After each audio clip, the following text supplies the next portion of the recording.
But let's jump to our next player, guys, and let's talk about Drake London. Suddenly ascended into that role that I think coach believed he could be the entire time. Last year finished as wide receiver 5, 158 targets with 100 receptions. He had almost 1,300 yards and 9 touchdowns. Now we see Michael Penix take over this offense. The question is are you buying? Are you selling? Coach, I think I know your answer. We'll start with you because this is your guy. Yeah, I mean, I'm 100% a buy on Drake London. I mean, he was a top 5 wide receiver in PPR last year and half PPR for that matter. He has a great rapport with Michael Penix, as you said. He's really the only wide receiver in Atlanta. I mean, we can't talk about like Mooney and all these guys like they're great weapons. They're just not. London's far superior to all those guys. Kyle Pitts is not even really a threat for targets there, in my opinion. London's going to get peppered with targets from Penix. The coach really has built the offense now around Drake London when it comes to throwing the football, especially. Like, they're going to get him the ball. I think they saw the difference that it made down the stretch last year for them in the last couple of games offensively. I feel really good about Drake London moving forward. Yeah, I'm totally with you. I think it's wheels up in Atlanta.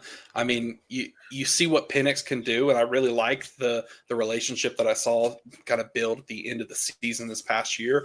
And I think it can go pretty high. I mean, London is a guy that I think can stretch the field. He can make contested catches, but he can also make plays after the catch. He's sneaky athletic. A lot of people are comparing Tet to him. He's better than Tet McMillan. I just want to get that out there. I think that comp is just overused, simply, in my opinion. But Tyler, what are you doing with Drake London? Are you buying or are you selling? So I'm actually going to go against the grain here. I would sell at this point. I think you probably saw his ceiling here with the wide receiver 5 season. Last year, out of the 17 games they played because of the bye, he had 5 weeks where he was above the wide receiver 15. So I mean, yeah, sure, like he can be consistent and get you 9 to 12 points a whole lot. And sure, maybe he steps up in the offense with Michael Penix, but although we can't say that Mooney and those guys are elite targets, they do take targets away from him regardless. If Kyle Pitts gets any more involved than he has been, which there's been coach speak about that already this offseason. Now, whether or not that comes to fruition is a whole nother thing. But, if he gets more involved, if they involve Bijan more in the pass game, if Mooney continues to take up targets or whoever, it doesn't matter at this point. I think you could easily move back, go get like a JSN type or somebody like Travis Hunter. I would take Travis Hunter right now over Drake London. That's just me though. So I would sell. I would see what you can get out of him, and just see where his value lies for people in your league. Real quick, Coach, before you go, I just want to say that Penix only had 3 games. He played week 16, 17, and 18. He had a small sample against Denver in week 11. I'm not going to count that. He only threw the ball 4 times. But in those 3 games, he had 101 pass attempts. So averaging almost 31 a game. I think what we can do is really see that number rise up higher. And I think that's not necessarily going to I don't think that's necessarily going to result in Drake London having lower targets. I mean, he had 158 last year. The year before that, 110. The year before that, 117. Mooney had 106 last year. Pitts had 74. They didn't add another weapon on the outside. So I don't see any reason for London's targets to necessarily go down at all. I think it's going to stay the same. And if you told me it got higher, I wouldn't say that's crazy at all. I really think that London has the ability to be the alpha of this offense. It runs through him in the passing game. Obviously, they have Bijan, who's great on the ground, but London is fantastic, man. He's only 23. He is so young. But Coach, you want to jump in here a little bit more before I show something to you guys? Well, I do think Atlanta maybe is not as high flying when it comes to throwing the ball this coming season, because I do look for them to be a little better defensively. Some of that was a product down the stretch of them being horrific on defense.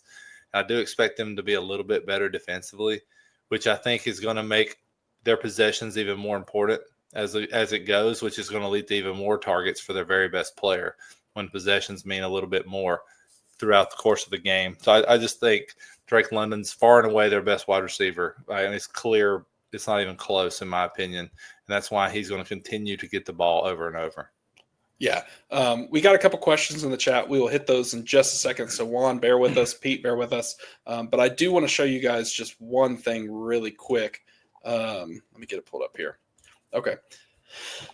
This week over on Dynasty Data Lab, here's a recent trade that I think we need to shout out. And that's going to be, we have right here, Drake London in a 2026 second was traded for George Pickens in a 2026 first. Now, obviously, we don't know the specifics of these teams, whether these are early or late first. But if you're telling me you can attach a first to George Pickens and get London and a second, I would absolutely do that. Coach, I imagine you'd be the same way. Oh, yes. Yeah, absolutely. Tyler would probably doing that deal too. Yeah, I would do that too. Easy. Yeah, I mean, I think like here's one, Keon Coleman in a first. Like depending on where this first is, I would much rather have London. Like that's some stable production you're getting.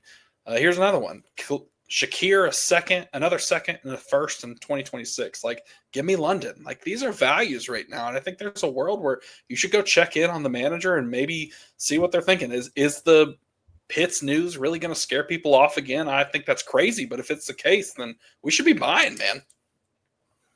Yeah, I'm with you 100%. I mean, it's a no-brainer in my opinion. I mean, if you can get him for those prices, I mean, I think that's a fair buy. Like, I'm not saying I don't want any shares of Drake London. Don't get me wrong when I say that. My thing is I feel like his value is much higher than that. I feel like it's starting to creep up. People are, pushing him up boards, and he's in the, top 10 wide receivers in Dynasty. If he keeps going that way, I would rather just take somebody in the 11 to 15 range and net an extra first or something back. But if you're getting him for that, I mean, why not go for it? That's also great data to think about selling George Pickens also, I mean, goodness gracious. Great point. We just talked about Pickens. So, well, let's hit these